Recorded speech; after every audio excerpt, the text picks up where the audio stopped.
Good morning, everyone, and welcome to No Capes. I'm Sean Sunday, and this is the show where we talk about creator-owned comics with creators who own comics. With me today is the amazing Making Morrigan. Morrigan, if you could introduce Oh yourself a little crap! bit. Now I have to be amazing. Okay. Or, may- or maybe it's just a Spider-Man reference. I don't know. Hey, I'm Morrigan. I make things. Today I'm making a Warhammer case out of Sintra and magnets. Oh, that sounds cool. You're gonna have to send me some pictures of that later. Yeah, it tends to be easier if I just say, "Oh, this is what I'm making today." So it might be I'm making a story or I'm making a box or whatever else. So yeah, it's easier Yeah, just to be like, "Oh, today I'm making a table." yeah, and you have made many wonderful things. Morrigan was a guest at Supernova the same year that I was last year, and we tabled very close to each other. And Morrigan made a really interesting giant DM modular screen thingy, and of course, your comic. Yeah, GODSLAYERS, which launched 2020, so I sort of had a big year in 2019 getting it out and basically just living that comic creator life, which was really cool. But I think I'm an interdisciplinary maker, I call it. Yeah, So I'm always making something, and it sort of stops me burning out if it's not the same thing every day. yep, I hear that 100%. And speaking of which, for anyone listening who might be wanting to come on the show in the future, Godslayers will be going on the comics to talk about list once I actually finish reading it. So, yeah, go pick up Morrigan's comic Godslayers. I'll put a link to that in the YouTube description and go support another fellow Australian comics creator. It's And like 50 something pages, you got time. yeah, that's solid. Um, Today we're talking about Seven from Petrie Press, right? Yeah. Yep, and that's our buddy Sid Stones. Do you want to give us a quick blurb about what the comic is? Yeah, so Sid was actually between Sean and I at Supernova, which was really cool because I saw this on the table and was like, "Oh snap, I have that. How did you do the like gold printing on Oh the yeah, I love the spot foil stuff on yeah, covers. yeah, because I picked this up at All Star in Melbourne when I was down there, just like, oh snap, Petrie Press. I bet that's a Brisbane person." Yeah, And yeah, a few years later, the whole Brisbane syndrome thing played out. Um, So this is focusing on a woman named Katarin. I might be butchering that pronunciation. I played a like Warhammer Universe RPG year before last, I think, where I played a character named Katarin Kane because Batwoman reference. And so I just assumed it was the same pronunciation, but it's sort of Katerin. They yeah, call her Cat most of the time, so I just assume the full version is Katarin, who has been cursed and is looking to get uncursed, as you do. yeah, yeah. I thought I'm interested. As a disclaimer for everybody else watching the show, I haven't quite finished the entire series yet. I picked up the omnibus as well in digital format, so I think I'm about 2/3 of the way through. Okay. I think. In about 10 minutes, if you haven't read it yet, bugger off, read the book, and come back because we're going to get deep into spoiler territory. Yeah, But and that's Sean's fault. I'm going to spoil the shit out of it for him yeah, because I you was didn't do the reading. I was prepared for that. This ADHD ass did not get the book finished in time, but I mean that just leaves me more to read afterwards. Okay. I'm excited. The thing I noticed immediately is that I really like Sid's line weighting and line Yeah. work. Because I think there's a lot we can talk about just in the first chapter, if that's still fresh in your mind, because I remember getting that really tense feeling when you're not totally sure what's going on because the world buildings, you don't, that she doesn't, sorry, they don't do any info dumps. So we get the world sort of slowly unpacked for us and we get the mystery of what's happened to them and and how they're supposed to fix it very slowly. And we get a bit of a dump in flashback, which I feel like might have been a response to people saying, I'm still not totally sure what's going on 4 chapters in, Yeah, which, I get that a lot. That's part of why I started writing comics, actually, because I would get all these responses at uni of like, I'm not totally sure what's going on. And I was like, great, I'm going to give you visual aids. yeah, Um, so you can see what's going on. So yeah, they do their line work's really great, and their framing is really great because we only really get close-ups. We don't get many establishing shots, especially in that first chapter, and it creates this really uneasy, claustrophobic feeling when we're meant to be stuck in this hag's hut. And yeah, I just thought that was really well done. Yeah, no, I really liked this first scene in the hut of the witch, and something I did notice as I've gone through the book, like just now setting up for the show, I hadn't really paid attention to it when I was reading the book, but there's not a single double page spread. Oh, there's one. Is there? Wait, yeah, and I'm gonna talk about it. So, is it 2 pages linked, or is it a full double page spread? You know, where it's one panel that goes across the whole 2 pages. Because I was scrolling through and I missed that then. It's how it. You might want to block that when you put this up because it's. That looks awesome. It's a very emotional page and it's very well done. And the way that they've crafted it is just like right in the feels. Well, I guess the PDF must not have shown that the same way then, because I think it's split in the PDF. Okay, yeah. Yeah, because I was scrolling through looking for a double page to set up the double page spread layout, and I didn't see it, so that's all right. I'm looking forward to finding that one then. Yeah. That's really cool. So yeah, I've got the PDF up in front of me, and I've got it up on the first page as they're approaching the hut. Okay. So I don't think I have page numbers in my copy, so we'll just sort of wing it. Okay. Yeah, it's the first page of proper art. Yeah. So. You know, where the 2 siblings like, are you sure this is the place? Yeah, and it doesn't give us any. Oh, cat doesn't talk. It's just cat's got a mask on. And a few panels later, we see the lips sewn shut. Like it gives the reader a lot of credit to pick up on these little details. And I really appreciate. And so far, I haven't actually gotten to a point of discovering how that came to be. I know that cat is cursed, but I don't know the actual origin of the curse and how it affects. Yeah, and it makes for a really satisfying reread, knowing what's going on. But yeah, like going through the first time when I started, especially in this house where you never see.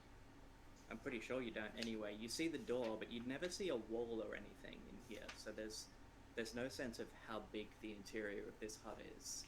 And it gives it this sort of like magical TARDIS feeling. Yeah, you kind of just get a glimpse of the 4 in mid-ground.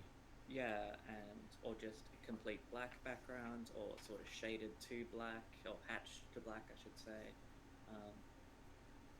Which is just really cool, and as much as it could be an infinite amount of space in there, it creates that really claustrophobic, we're trapped feeling. Yeah. Which I thought was really cool. And I really don't want to call this the Baba Yaga chapter. I've just been calling it the Hag chapter. Yeah, because they don't fully reveal who this particular hag is, but she does talk about this entity, Babushka. Yeah, which gets explained a bit more later on. Yeah. So we'll keep this spoiler free for now. But I was in a very not every hag in the woods in a hut is Baba Yaga, so we're gonna not call that Baba Yaga, and it doesn't have a lot of the call signs of that. Yeah, and then that's it. Like, this is just a hut in the woods. There's no legs. There's no chicken feet. There's no, Baba Yaga. The hag isn't riding in a cauldron. Yeah. So to me, this is more. There's bird feet. That's not chicken feet. That's cool. Yeah. Well, I mean, on the house itself. Yeah. Yeah, on the building. So I read this more as almost a D&D green hag, swamp hag sort of esque. Being living in the darkness, making deals and stealing people and their essence sort of thing. Yeah. Quick shout out on that note, actually, to Kill Every Monster, which is a podcast by my buddy Aram and his collaborator, whose name is escaping my ADHD brain right now, who actually did some really cool stuff talking about the hags and how they work mechanically and why they're problematic and stuff like that in D&D and how they could be improved. Okay. It's a really cool podcast, actually. Every episode is about a single D&D monster. Cool. And they break it down, like the lore and then the mechanics, and what aspects of it are bad, if any, and what could be done to improve it. And then in the back half of the episode, they run an encounter, Hmm. and it's really fun. So like if you want to actually hear some really cool thoughts about certain kind of iffy monsters in the Monsters Handbook and Yeah, yeah. how to improve them, that's definitely a place to go and listen. I really liked. Yeah, this will work well. I could plug my comic in an awkward way. Jon Stewart was on a podcast recently, and mentioned that I think it was very specifically the Harry Potter movie goblins, having the hooked nose and the big ears and being good with money. And like goblins are often this anti-Semitic, very thinly veiled anti-Semitic metaphor. And I would worked really hard to make my goblin character not that in Godslayers, sort of designing him from the ground up. So I designed him based on Pachycephalosauruses, which are the hard-headed guys. Yeah, yeah, yeah. So he wound up looking a bit more like a kobold, but I was kind of cool with that. So yeah, like, monster design and what mythology says about the storyteller as well as the audience is something I really go nuts for. So this was a lot of fun. Yeah, cool. That's good. I really liked some of the designs in this as well for that reason, and yeah, I've really been enjoying. That's one of the reasons why I've been enjoying Kem and a lot of the guests that I've had on here, bringing those sort of insights to design across comics, and obviously in every book there's good things and bad things, and but the bad things aren't necessarily exclusively bad Yeah. or intentionally. So it's really cool to get to discuss those elements and sort of figure out ways we can all do better. Yeah, because I'm always gonna go nuts for like a Ursula Le Guin or Guillermo del Toro's story of the monsters are humane and the humans are monstrous. Exactly. And honestly, that's one of the reasons why when I put goblins in my stuff, I kind of write them mostly just as mischievous little shits. Yeah, and that's how Tolkien wrote them. Yeah, that's the goblins that I enjoy, is cheeky little shits. Yeah, and like I love Tolkien goblins because they're very much defined by what they make and how they make it. Like you've got the sapper goblins or the smith goblins or the scrappers who you just took my thing and put spikes on it. Yeah, exactly. Yeah, I love that. And then that's the thing. Like when I'm trying to draw them, I try to draw them. Their main defining feature is the big goblin-y ears, and then noses vary from goblin to goblin depending on which goblin I'm drawing that day, rather than them all having one specific facial structure and feature. Just the key thing is that they have some sort of a shade of greeny yellow skin and pointy ears, because I love the turned up pointy goblin ears. I just think they look cool. Yeah. And that's pretty much... Screams mischief. Yeah, exactly. It just screams, yeah, I'm up to no good. I'm up to something tricky, and it might be good for you, it might be bad for you. You don't know until I do it. It was always hard when I was drawing Skittle, my goblin, having that like ear droop moment of just like, oh shit. Yeah, I like that. It's always just like, buddy, it's gonna be okay. Yep. Oh. So yeah, in this scene we find out about the arm as well, which I still haven't fully figured out what the deal is with that yet, where I'm up to. Yeah, so that's all revealed a bit later, and yeah, I think starting the story here is a really interesting choice. I think so too. I kind of like writers that do that. Like Ryan Lindsay does that a lot with his books. He drops you in the middle of the story. Yeah. You don't get the origin story necessarily. Sometimes you'll get a few hints of the origin story in flashback throughout the book, but you're dropped in the middle of the action and then have to just acclimatize to the world, which he does really well. There are a lot of other writers that do, but I'm thinking local right now. Yeah. I can dig it. That's why I went with this. I was like, like my first comic event in Brisbane was Comic Street 2019, and I was looking around, nice. Like, this is a really femme-heavy and queer-heavy scene, and I didn't get to go to any of the comic streets yet, but I've always checked out all of the pictures and videos on Facebook afterwards to see what it was like. It was like Um, my third one, but at the first two I was like selling zines yeah, yeah, on behalf of other people. yeah, that's it. See, I hadn't had a chance to actually make any of my comic stuff 2017, 2018, because I was Hmm. still knee deep in the costuming and prop making stuff. Hmm. And then 2019, I was working on some comics, but I was also at uni. Right. So that was not ideal. So I'm hoping to go to either this year or next year Yeah. with once I've got some stuff printed. But it's really cool seeing how like involved the queer community and like there's a lot of neurodivergent creators involved and stuff like that, which has been really nice to see. Yeah.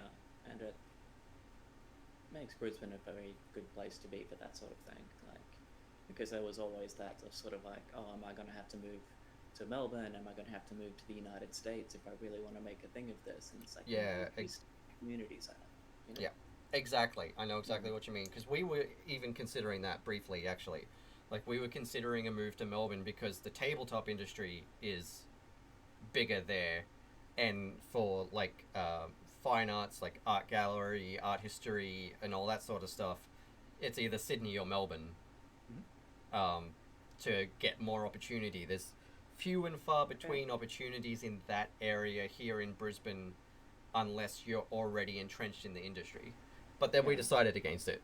Like we the things that we Yeah. really want to focus on, we can do that from here. We can do it from anywhere. Yeah, and I think Nicola Scott in Sydney's story always like warms my like ground up frozen chunk of coffee ground of a heart. Um, Talking about how she was in the wrong country, in the wrong hemisphere, and the wrong gender, but wanted to make comics and just made it work. Yeah, and in Nicola's work is amazing. Mm. And that's So it. And that's one of the reasons why I sort of do what I do in the community at the moment, and I'm trying to do it more, is to bring Australian comics creators together more, so that we can oh, actually know who each other are, and have access to other local creators to collaborate with, to share resources with, and because it's kind of sucks having to do everything overseas, printing and everything like that, unless you've got some serious money behind you to pay for local print works. So I've been trying to reach out to more and more and more and more people, and it's great that like Paperscape exists now. yeah, like I do all my printing through Paperscape, but Yeah, I I guess like. I have the privilege to be able to do that. Yeah, I really would have loved to have done some stuff through Paperscape last year, but with the budget that I had, Mm. I was unable to. But that's why I'm trying to connect more of us all together so that, like somebody else might have the budget to go through Paperscape and not know that they exist. So if they, throw a question our way, we can be like, yeah, here you go. These are cool people doing cool things. Get your comic made with them. They know comics. Mm. Like they're not just a print work that can print a comic. They Yeah, and know comics. that's what I did with the first issue of GODSLAYERS, and as soon as I switched to Paperscape, I was just like, oh, this is such a better Right? Like result. exactly. Like Yeah, because they know what I'm looking to do. exactly. And that's the thing is like I probably will go with them when I do my cryptid book or Mm. my the Network Man book because it will cost me a little bit more than going elsewhere, but Mm. for that, the fact that they know what I want, they know how to do it, they know the industry, they know what books are supposed to look like. It's worth saving up a bit more, doing my crowdfunder with slightly bigger target and all of that to A get that work done right and B support local. Yeah, right. Exactly. Yeah. So the more of us that we can connect together that way the better because then everybody gets to share in the progress and the goodness. Hmm. So if you're an Australian illustrator or comic writer or letterer or colorist or editor watching this, get in touch. Like, yeah, we need to know who more people are because the one thing I have noticed about the Australian comics industry is there are a lot of us here, but a lot of us don't know who each other are. Because Yeah, especially outside of cons. Like, a lot exactly, of the time it'll be like, oh, I haven't seen them at a thing. And that might be somebody who does the entire con circuit. and most of us just do our own local ones, from what I can tell. Yeah, Yeah, exactly. actually, what am I talking about? I haven't been to like a Sydney or Melbourne one. Neither have I, and Yeah, that's because it's so expensive to travel. yeah, and it's heavy stuff to cart around, which Yeah, makes like, it more expensive, makes it yep, going much interstate harder. with stock Mm, for a con is like a $5,000 endeavor, yeah. and unfortunately, it's just not feasible for a lot of us. So, Mm. if we can create a better online presence for Australian creators, so we know who each other are outside of cons, that'll be great.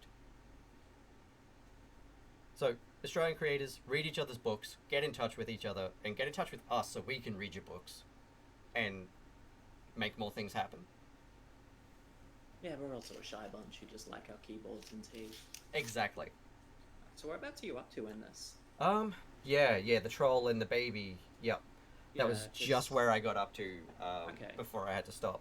because there's these beautiful parallels to the first story as well. Of when he says, I never remember his name because he's the one talking all the time. Sort of our insert character, so that it's not just the silent person. Um, Yeah, that's Hans, isn't it? Hans, there we go. Yeah, Yeah. So he's the one talking while yeah, Karen can't talk. Um, yeah. And for those that missed a little bit about what we were talking about before, in the first encounter with the hag, there, it's revealed that Katerin is missing all of the flesh on one arm and just has just bones. mm. But she can still use it, if I remember rightly. Yeah, and that Hans has one woman's arm. Which Um, we're led to believe is Katerin's arm. yeah, lots Uh, of little things I picked up on the reread and just went, oh yeah, I was given all the information I needed. I just had to keep looking for it. yeah, But Hans says, for once we could just knock on the door here, and then several chapters later, when we're dealing with the troll, like she just walks up and knocks on the door, and mm, um, it seems to have this moment of, you know, maybe he was right. Maybe we could have just done it this way the whole time. yeah. And for anyone watching now is the time to bugger off and read the book if you haven't read it yet. If you care about spoilers. If you don't care about spoilers, stick around. But otherwise, go read the book, come back, catch up. Yeah, because this is the point where we start getting a bit of backstory, and it's told in flashback of what happened with how did the arm thing happen? Yeah. Why isn't she allowed to speak? What does the mask do? Because we're told that the mask's silences all speech, but I don't think it does. That was a fake out. I'm pretty Yeah, sure. yeah. I think that was just a Um, fake out to make that princess feel comfortable to tell her yeah, story. yeah. Um, so the mask is just sort of a reminder, and then there's the stitched up mouth, and we see her unstitching it to eat something, Yeah, which is really cool because that's another weird little, I guess, not pet peeve, but just something I think it's odd that in a lot of stories, especially a lot of movies, we never see heroes eat.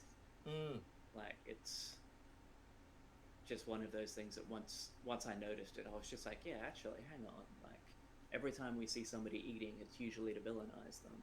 Um, like yeah, like Denethor eating the tomatoes yeah, grossly, villainously, yeah, um, stuff like that. So yeah, like that was one of those. I didn't need that practical explanation of how she eats, but it was nice to have it and yeah. humanize her And that way. it got my attention because, like, for me, it raised the questions of okay, so are the stitches magic, or are they just like body mods in that they're like flesh tunnels that are healed that she can just run the stitching through?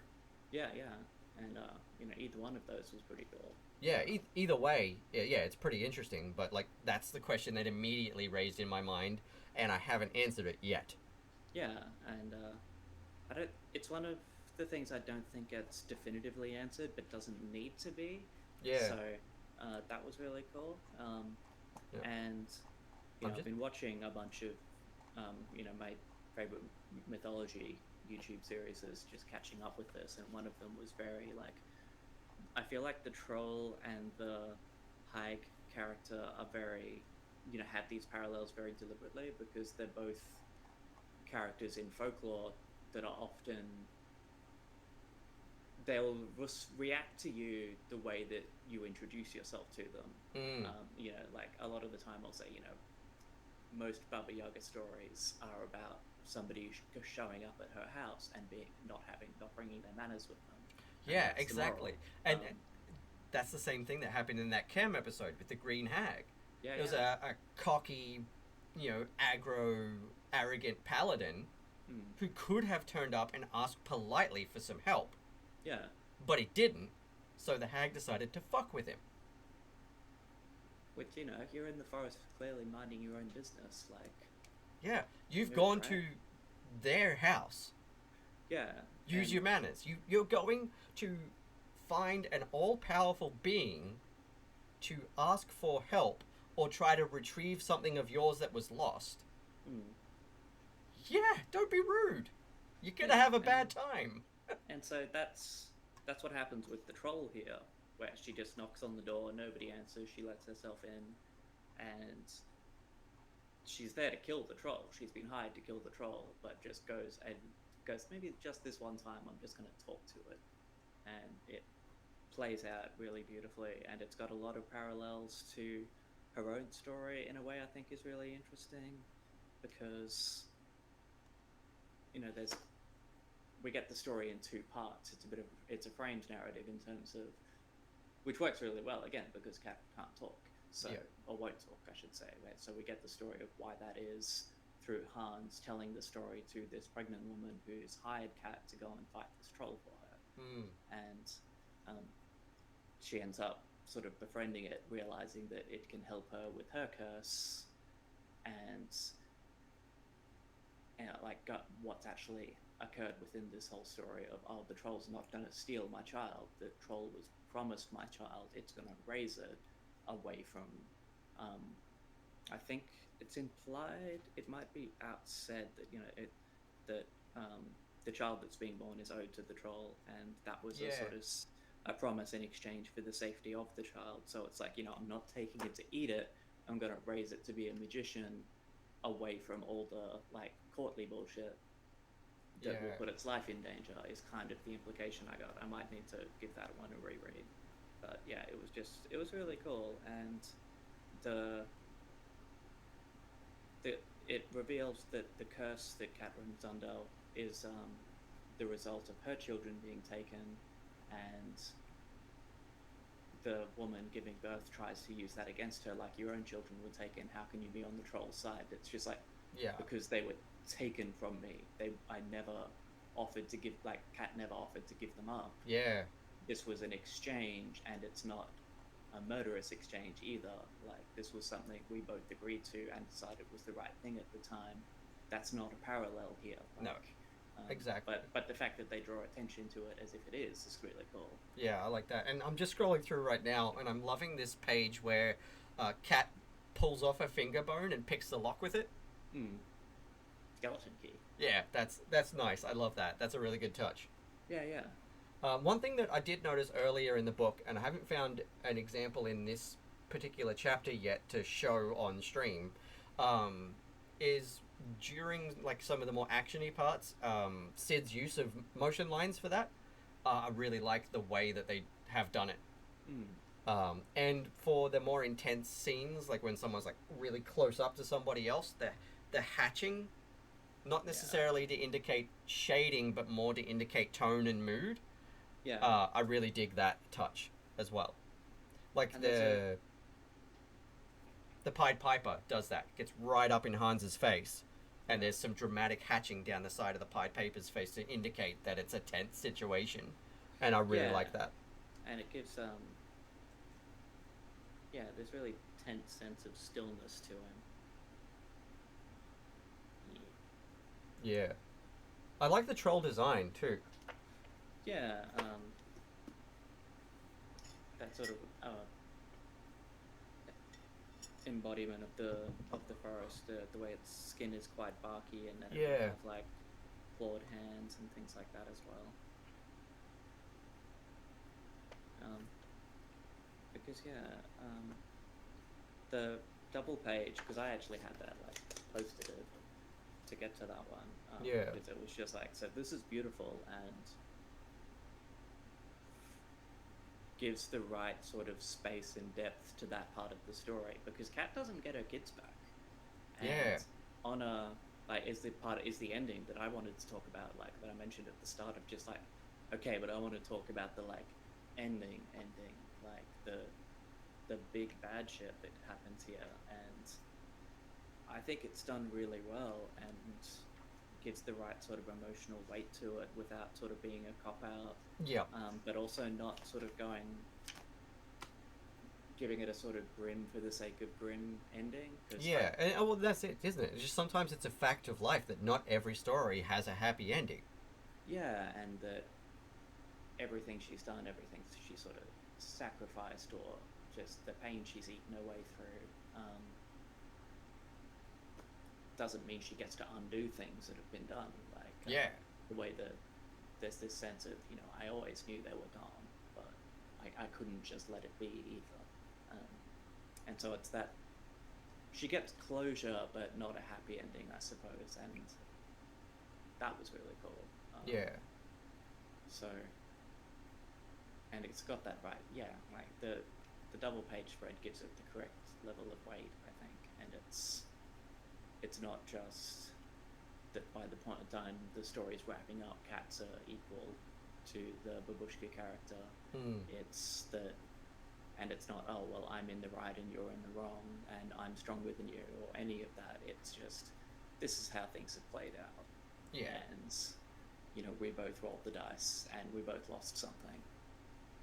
Yeah, no, I really like that, and that's it. Like, that's a thing that I do like about some stories is that yeah, it can be a harsh, not a happy ending, but it can still be, like you said, it results in closure and maybe some sort of peace for the character.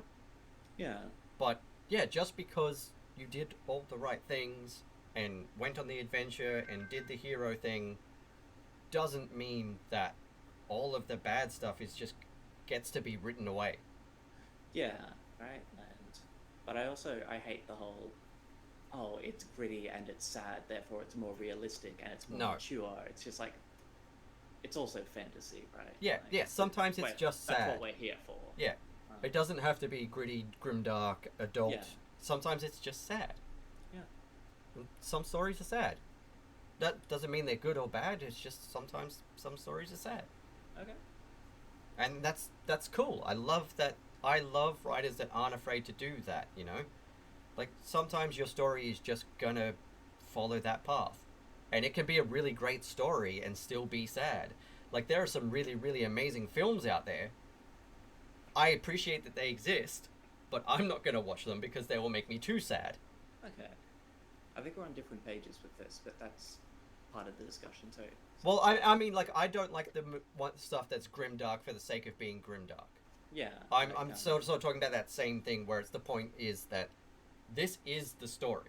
Yeah. Like, it's not, the writer hasn't chosen to be like, oh, edgy, gonna make you sad. Yeah, but sometimes the story itself and the nature of the story and how it works out just kind of is. And that's fine. And a lot of people don't like any sad stories for that reason and try to push writers. I've seen like a lot of chatter online about pushing writers to give their characters a happy ending for this, that, and the other. And it's like, the writer's got a story to tell. It might be happy, it might not be. Yeah, and a lot of the time, that ending that they're building towards, you can't just change it last minute and not throw the whole tone off. Exactly. And like you said, by the sounds of this, it's exactly that. Like, it has ended on a note that is resoundingly sad. This character has been looking for her missing children the entire time, and she doesn't get them back. Yeah, and we don't really know that, as an audience, we don't know the children, but we know this character, we know that what they put themselves through to try and turn this around, and in a way it sort of fills out that character a bit more to have that sense that she knew the whole time that this wasn't actually going to get all the way fixed. Yeah. But she wasn't going to not try either. Exactly. You got to try. It's worth trying. And that's it. Like, it's a resoundingly sad thing to not be able to return her children to her. Hmm. but the fact that she still gets some closure for it and can move on with her life, that is hopeful Yeah, and in a different way. yeah, in a sort of, and it's one of those sadnesses that I don't think if we get more of this character, um, which I would read, I would absolutely read. I think this is neat because it is a very contained story Mm, that you can hmm. finish right there. But if we do get more of this character, I don't think that's something they'll ever all the way recover from, Yeah, which is fun as well because and that just kind of says, this feels like a person. This doesn't feel like a character, and it definitely doesn't feel like I was almost going to go through the whole process of going, okay, if you've got Mother, Maiden, and Crone, who is who within this story? And it's just like, we don't really. Like, we kind of have the Crone at the very start, we kind of have the Crone in Babushka, but Kat is her own full-fledged person. Um, she's not really Mother or Maiden. She wouldn't fit those categories neatly enough. yeah, exactly. And that's it. I never didn't really find any characters that, while being feminine, truly fit the maiden, Hmm. because like they just were people. They didn't really fit that archetype to my reading so far. Yeah. And I thought that that was cool. Like it's not, you don't have to follow those tropes, and it's nice seeing fleshed out characters that aren't just these one things. Yeah. And I'm also a big fan of like characters who've lost a lot refusing to be defined by their loss. Like, part of why I prefer Terry McGinnis over Bruce Wayne. Yeah, same. I love Terry. Terry is my favorite Batman Mm. versus Bruce, who is. It depends who's writing him, but he can just be really wooden. Yeah. It's a very one note. But yeah, there are some writers that give him more humanity and define him by his family instead of his tragedy. Yeah, And that's when and he's. that one note is played very well. It is. But yeah, that was But just the first example that's run through yeah. my head. No, but it's a good one because for Yeah. that reason, like I like the Bat family more than I like Batman. Mm. And when I like Batman the most is when he's being written as being defined by his family, not his tragedy. Yeah, and a lot of the time people will find the more interesting characters around them, and sometimes that's the family, and sometimes that's the rogues gallery, I suppose. Yeah, exactly. I do really enjoy the use of solid black ink in this as well. Yeah, I'm a big fan of black and white, and I think that's part of this. It works really well for this story, especially because there is a lot of grey within it. Like, we're given this very harsh black and white world, but it's it's more nuanced than that in the telling. Yeah, yeah, exactly. And like black inks is something I struggle with. Like Yeah. solids, I'm still learning a lot about that, and where to put them and where not to put them and when to use them is definitely something I've always had a tough time with. I Uh, struggle going from the page to the print with black because it I use a lot of inks, and a lot of inks are very glossy, and so mm, when I go to scan them, I'll end up in Photoshop for ages getting rid of every little bit of like reflection and making it sort of solid black and white, yeah, if that's what I'm trying to do. Um, I started using gouache earlier, yep, later last year, because it gives you that really black matte finish, hmm, and that helped a lot. But it was still just sort of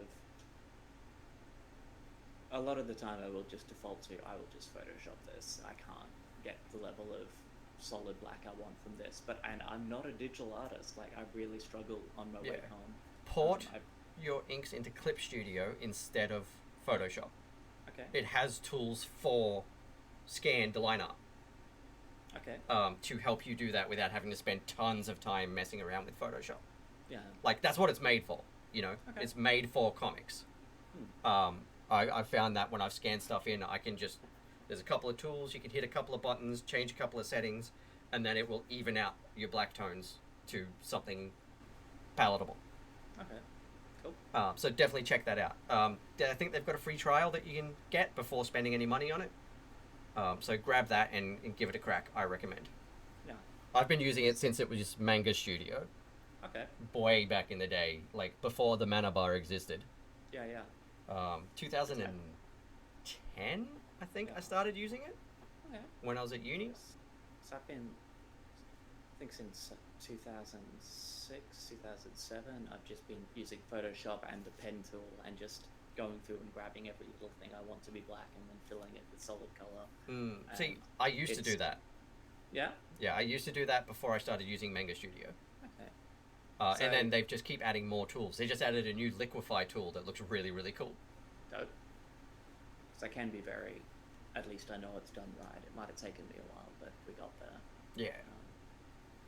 Yeah, no, I know exactly what you mean. But yeah, myself and a lot of my artist buddies that do traditional inks will clean them up for digital print with Clip Studio. Okay. Because I tell very messy stories, and so I have a very messy art style. And that might be a bit horse cart chicken eggs, but I tend to sort of just lean into this black isn't all the way black at the edges, or there's a bit of splatter over this way. Yeah. There's brush lines in the sky and stuff like that. Like I like to not have things be too produced. Yeah, exactly. And that's what you should be able to achieve with that. You should be able to just get the that matte look that you want, but keep all of those textural things that you like. Yeah. And this does that really well. And there's in the omnibus anyway, there's a bit of a sort of epilogue, I guess. What do they actually call it? Bonus making of comic by creator. Yeah. Yeah. That talks about the process of using brushes and inks, the process of using brush pens that were filled with ink, and how the different process applied itself to different areas. And while I'd say that each chapter has its own sort of feel, I wouldn't have guessed that there was ever a change in method entirely. Yeah. And I guess there wasn't in sort of the spirit of things, but yeah, the way that it feels like a cohesive story, I thought worked really well. Yeah. And it's something I don't think I did super well with GODSLAYERS, because I had all this time to do the first one, and then I was on deadlines for 2 and 3, so there were parts that were rushed, and then there was the sort of trade of all 3 chapters put together, where I got to go back and neaten things up a bit.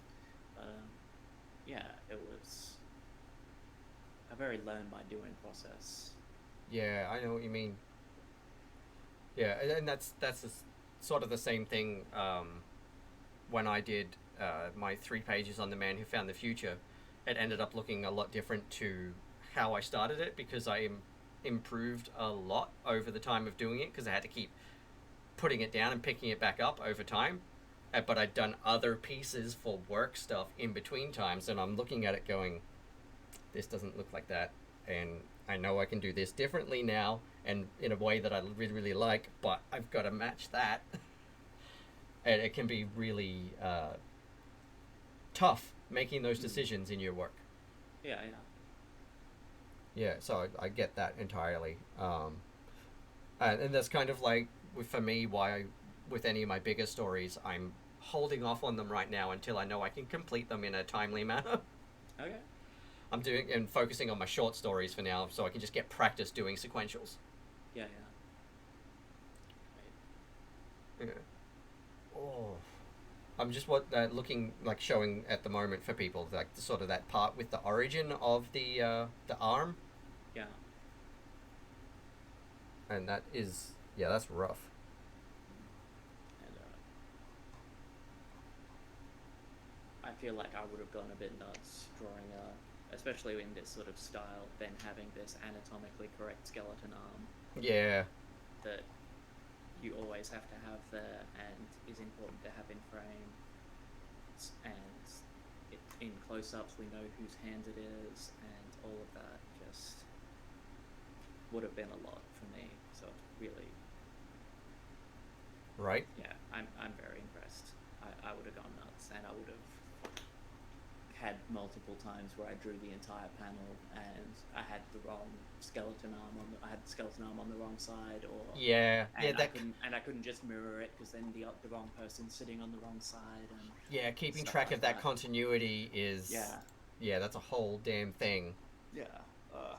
The amount of times I had ended up with a bit of a short list of go back and check these things, make sure that the gauntlets are on the right side because I would give people asymmetrical armor, and then so many times I forgot to draw Skittle's tail because my goblin has a tail, and I would forget to draw it, Yep. and I can't really. I think once I went back and managed to Photoshop it in by drawing it in the same style by tracing over the top and then doing the inks over the top Yeah, of the page yep. on the top of that and then scanning it and chopping it out and putting it in. And I think that might have been the last time I forgot to draw his tail before just getting a short list of like, before you start colouring anything in, check that the frickin' tail is there, check that the gloves are on the right side, check that the ring is on the right hand, Yeah. all Yep. these things that kept getting missed. Yeah, So, I'm gonna be yeah, making a that was... continuity board for the network man for that reason, because he's got like one arm that's a prosthesis, Okay. and like I'm probably gonna do like one bent antenna, and I gotta make sure that those things are always on the correct side. Oof. And like then that's one of the reasons I love making this show, is because hearing all these stories from everybody else helps me make notes about what I should definitely do for when I'm doing my own work. Yeah, yeah. Especially when like, because we get way too close. We see what we meant to draw, Mm. um, but a lot more than we see what's there, and that's why like I think a lot of that time like we romanticize the whole convention crunch, not crush. Mm. Um, of I got all this done this week, and it's just like, okay, but you really need to plot that out so that you're stepping back every now and then and taking the whole thing in Exactly. with fresh eyes. You've got to, most art I don't think I could put out into the world if I haven't slept on it at least. Yeah, I know what you mean. And then come back the next day, because usually when I finish something I hate it, and then I need to come back and go, actually that's not so bad, like you're being a bit harsh, or And that's exactly just because of what you whatever just else, said. Like, you're too close. So, like, you know what you intended to put down, and you also know, what you're capable of. But you can, and so when you're that close to it after spending a lot of time on it, all you can see is the things you didn't get right. But it might not be that they're even wrong. But to you, or me, the artist in that situation, it's not what you meant to do, so your brain is like, therefore, no, it's wrong.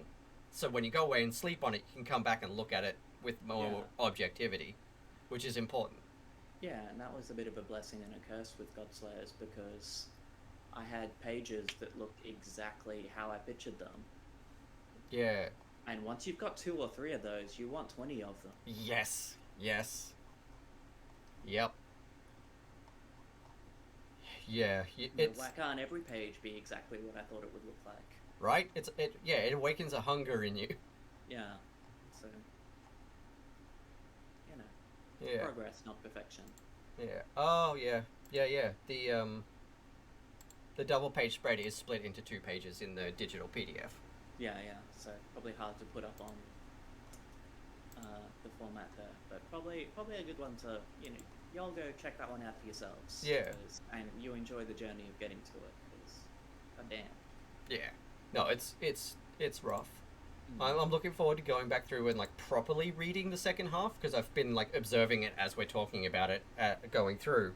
But I am looking forward to sitting down and actually finishing reading it all in one sitting, and then with the context and like viewpoint of everything we've talked about today. Yeah. Cool. And I've also got to read Cafe Ole, because I've got that sitting on the shelf from Supernova. Yeah, well, I'll be looking up more of Yeah. Very keen. I'm really glad this gave me the prompting to be like, yep, no, pull the local one off your shelf and get it read. Yeah, that's it. There's a lot on there, but this is the one I thought I'd want to talk about the most. And yeah, Yeah, no, it's good. I like getting to talk about the local stuff. Like I got to cover a few Ryan Lindsay books last year, mm-hmm. which not even by my choice. Like just it's like 6 different guests were like, yes, this one, and I'm like, oh, cool, you all picked Aussies. Yeah. Awesome. But I'm looking forward to covering a few other creators this year, and that's the thing is that at the moment I'm trying to hunt down more Australian creators to get their books. Yeah. I asked Wolframs for some suggestions, which I got sent last night, and I've got yourself and a few other people who I'm trying to find out, like who's not just an illustrator, who's making comics. Mm. Because, like you said, if we're not on the local con circuit, it's hard for us to know because most of us can't travel interstate. But the one thing I am grateful for the most is actually getting to do Supernova last year and reconnecting with yourself and Sid properly. And being able to... great, right? Like, all the people just, especially on day one, because I think everyone was sort of holding their breath for things to get cancelled or for something to come up or for, it to be restricted to 10 people per 100 square meters or something. Yeah. And everyone was just so stoked that they were there and that it had happened. Yeah, exactly. The and Saturday of that con was just awesome. Yeah, and it was so nice meeting so many other local creators. Like I met more local TTRPG creators. Cutiesaurus was there, and I got to meet them. And there were a few others. It's really nice starting to expand that network of local creators that I actually know now. Yeah. I'm hoping to probably cover some more Petrie Press stuff. I don't know about this season because it depends on who's going to have read it, but maybe next season. Touch wood that there is a next season. Yeah. There should be. I don't think there won't be, but you never know what's going to happen. No, it's not like the producers are going to cut you. Yeah, this is true. Create our own content, yo. Yeah, I do love that part. But yeah, I'd love to cover some more Petrie Press, and I'd love to find more people who have put books out in Australia that aren't working for like Big Two. Yeah. That's the thing that I've noticed is most of the more well-known creators in Australia are putting out books with the Big Two, and less creator-owned stuff. Yeah, and gotta pay the bills and all that. Yeah. I do like that. As soon as I was even at the edges of the scene, there was this real sense of camaraderie, not competition. It was, oh great, we've got another one in the trenches with us. This is awesome. Exactly. It's not like our audience reads one comic a year. No, right? Exactly. There's just the more comics, the better. Like, there's a comic for everyone. It's just like not every comic is for everyone, but for everyone there is a comic. And if it's not, go write it. Yeah, exactly. You don't have to be a brilliant, perfect, draw the Marvel way artist to make a comic. Just start making comics. And then you're a comic creator. You make a comic, you're a comic creator. I've only got one officially published page in a book. But that means... I think that's one more than I have. I'm a published comic artist. That book is in comic shops. So, I don't care that it's one page. That's my life's goal from when I was 11 achieved. I think our friend Dan Hutton has more published comics than I do, because when he was working at 4ZZZ, he wrote some bits for Condom Man, the sex AIDS advocate superhero they made up. Yep, I remember Condom Man. They got turned into Leaflet Comics or something, and I was like, I kind of love that though. Yeah, because that's not your career trajectory at all, but I love that. Good job. Right? Yeah. Good for you. Yeah. Yeah, but in saying that as well, I don't know if I've ever actually said this to you, but I am so thrilled for and proud of you for GODSLAYERS. Not only did you create your own comic, you put the 3 issues out, but you've also got a nice little trade of it that looks great. So, congratulations. That's really cool. Paperscape Press, like, Yeah, yeah, and exactly. because they knew what they were doing and they gave me a few options and said, look, this is the expensive option, but I was just like, look, I can afford to. I do want to do this right, and I do want to do this local, and Yeah, exactly the same. but you've supported me this far. Let's do it. Like, Yeah. I don't think I would do the whole 3 issues one at a time and then the trade thing again. I would probably do the 3 issues digitally and then the trade. But Yeah, yeah. I think that's yeah, and but I'm glad I did it that way. That was a great way to get out of the gate, I think. yeah, And exactly. I like that's why I'm gonna have to be talking to them once I actually have a page count, hmm, for the Little Book of Beasts. You know, cool. like I'm just, that's gonna be a trade because that's really the only way to do it. And I would love to get it made locally if I can. Yeah, yeah. And I think one big problem, or one big mistake I was aware a lot of budding creators make is trying to launch the thing and then have a big party at the same time, Mm, especially with books where people don't know if they're celebrating a book they like or not yet. So having things like Comic Street and stuff like that in the lead up to launching the trade was cool because people knew the story they were getting into. yeah, And whether it was something they were happy to see collected or not. yeah. Kind of gave me a bit of an out there rather than, oh, I'm going to wait 6 months. Then the hype will have died down and people will know if they're celebrating this book or not because they might have read it or whatever. Yeah, that's Yeah. exactly right, and that's why I'm trying to get into some of these anthologies this year Mm. before I send my book to crowdfunding, Mm-hmm. so that people can be familiar with some of my stories and decide whether they like my writing, and know what they're in for with this book of cryptids. Yeah, for sure. Yeah, it's going to be really fun. It's going to be a really cool journey. I'm definitely going to have to chat to you at some point about writing a short together. Cool. I want to do more collabs with my local pals. Yeah, and that can be a good way to tell the right story the right way as well. Exactly, like You know, that's it's what's his name? Jeff Loeb was saying, I had to make sure I was. If you write a story for the wrong artist, it's like writing a beautiful string symphony and then hearing it played on the tuba. exactly, exactly. And that's not to say that the right artist has to also be the best artist in the business. You know, like the right artist could be someone who's only just started and hasn't drawn more than 3 pages, Hmm. but their art brings the right feel, energy, vibe, gravitas to the story that you're telling. Or it could be someone who's, a seasoned pro with 10 years experience plus, and same deal. It could be anyone. It just has to Maybe be that seasoned pro just wants to do stick figures today, and they're going to draw the heck out of those stick figures. exactly. It's just got to be the right person for the right story. It doesn't matter how good or bad their art is. Bad. How experienced they are. It's just the right person will fit, and it'll feel perfect. That's what I'm all about, is the vibe of the story more than anything. Yeah. So I'll work with bloody anyone, as long as our vibe fits for the story. Hmm. It's really fun, and that's it. Like, how is someone going to know if they're going to be good at comics if they never get a chance to make comics? Yeah, yeah. And that's Sorry.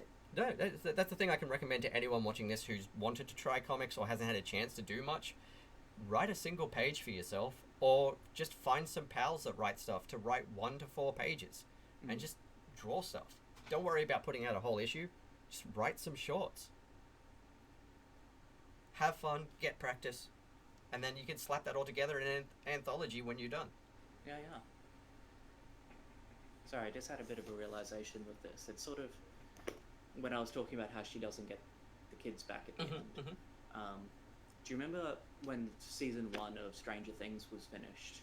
Yeah. And you're sitting there like, okay, but who the fuck is Will again? Like, and every time he's on screen, you're like, who are you again? And we get him fleshed out in further seasons. Yeah. But I feel like it would have been a similar feeling of who are these kids and which one's which. Like, Yeah. it was more. I feel like if they had done that sort of ending, it would have had that sense of this is a MacGuffin, this isn't a character. This is the thing you're chasing for the sake of chasing it, rather than this is part of your grieving process, which is what we get. Yeah. I think that's done That's much better. Yeah, no, I agree completely. That feels like it feels more true to the story that's trying to be told, not necessarily better or worse, I suppose. Yeah, no, I 100% agree, and that's it. Yeah, it does. It feels true. Yeah. Yeah, and yeah, I feel like the same. If they had gotten the kids back at the end, the kids would have felt like that the magic item, Yeah, right. the treasure at the end of the quest, instead of instead we get this story of here's a character who's grieving, and this is how that grief is manifesting. yeah, yeah, and that's honestly so much more important. Yeah. I should say it's not necessarily a better story, like you said, or worse, but it feels more important to this story. Yeah, and it feels like a story I haven't read before, or I haven't read 100 times in the same way, etc. Like, yeah, I know exactly what you mean. So I knew there was a pop culture reference in there, and it just took my brain a while to find it. It's alright, we appreciate our references here, so. On that note, though, I think we've covered pretty much the whole book, and we're approaching the hour, so what we're going to do right now is we're going to throw it back to you again, and you can tell everyone where they can find you. So Making Morrigan is my handle in most places, although I'm starting to just kind of cut back on how much social media I do, but Instagram's the best place to find me and the best way to know what I'm up to. I do have a Patreon that's sort of a more zoomed in version of that, where it's just a newsletter these days where I do a weekly, here's what I've been watching, here's what I've been reading, here's what I've been making, and here's all the lessons that I think have come out of that. Like I talked about The Mandalorian this week because I only just watched it, and I was actually sitting there going, this was fun. This would have worked better as a comic, and here's why I think The Mandalorian would have been better as a comic. And it's not like there's a shortage of Star Wars stories out there that they couldn't have made the space opera TV show, but this should have been a comic, in my opinion. So yeah, just stuff like that sort of deep dive onto what's going on in my head is what goes on Patreon there. But yeah, then on Insta is where most of my updates go, and where I seem to have landed in some sort of community. Yeah, you've got some really nice people I've seen commenting on all your stuff on there. It's really cool. Yeah, like there's a woman, Sylvia Paints, I think you would say their username, who brought a bunch of Warhammer women together at the end of last year, who I was just going to bed last night and just checking Insta, and she'd put up this thing of like, I'm thinking of getting one of those big rolling makeup cases and like using it for miniature storage. Would that even work? Like, could you magnetize it? And I was just like immediately like, girl, here's my makeup case that's full of magnets and miniatures. Get out of my brain. I love that. Yeah, and that sort of thing just tickles me every time in terms of like, oh yeah, I found similar people with a similar sense of humor, and we're actually having the same ideas. So that's yeah, that's awesome. I will link all of those social profiles and everything in the description below. So go follow Morrigan on those socials, sign up to her Patreon, and get, like, I'm no joke, I'm not suggesting that. Go sign up to her Patreon. She does amazing work and deserves all your support. So, like, subscribe, hit the button, and see you next week for question mark guest, because I don't know what order these episodes are coming out in. Question mark guessed it. Question mark time. Yeah. This has been another episode, maybe the first episode, you'll find out, of Season 3 of No Capes. Thanks for being here for 2 seasons so far, and I hope you really love the rest of this season. I am hyped for the entire season. I will link Seven and Morrigan's stuff here, and just Petrie Press's website, all in the description, so you can buy the comics and go read everything and support everyone. Like, subscribe, share, hit the buttons, join my Discord, that's linked below too. See you next episode.